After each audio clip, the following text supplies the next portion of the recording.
Hi vlog! Welcome to my guys! Ito na naman tayo, nagbabalik sa part 2 ng pagmamahalang Orso Boy at Noringay.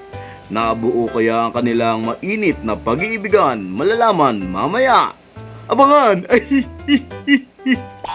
At syempre, as per vet advice para malaman natin kung buntis ba si Inday.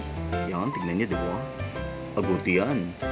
After 30 days ng jugjugan ay magsasadya tayo sa vet clinic for ultrasound. Yan, nakikita nyo ang Regalado Veterinary Clinic. Siyempre, lakad muna tayo pa exposure ng papa. At yan, kasama ang kanyang anak na si Noringay. Parang mukhang may gagawin. Umaamoy ang... Oh! At isang kamakita ng ganyang kabait na husky, di ba? Napaka-chill lang niya ni Nori. So, sobrang ganda ng bayan. Hindi pa ako tapos magsalita. So, yan ang first ultrasound. That time, naguguluhan pa po si Doc dahil hindi pa masyadong nagpapakita ang mga tiyanak. Yan ang second ultrasound. At ito na nga, confirm! Ay, nakaiyak. Buntis ang aking anak. Lolo na naman ako. Ay. Dear Charo, ako ay labis na nagagalak sa nangyari sa aking anak. Tuloy-tuloy na gastos hanggang ako ay maubos. Pagkatapos ay hihingiin lang ang aking mga apos. Kupal ka ba, boss? Diyos. Ayan, kain ka muna. Very good ka eh. At syempre, para preparado tayo sa madugong labanan. Yan, nakaredy na dapat yan. A few months later.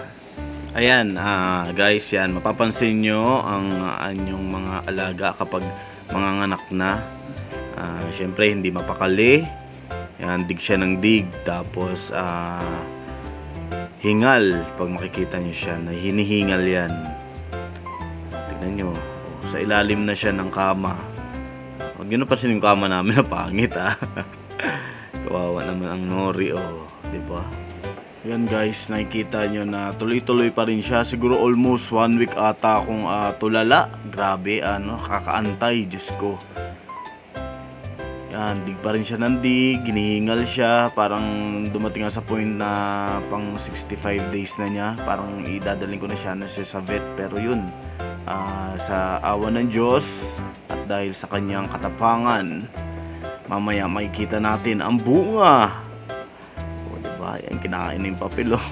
Ayan na! Hala, ang bilis nanganak na agad.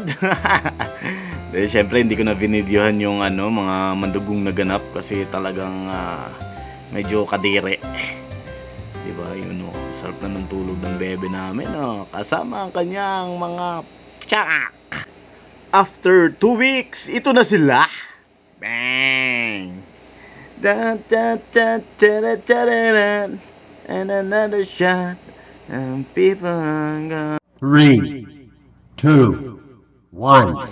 Let's go! 30 minutes.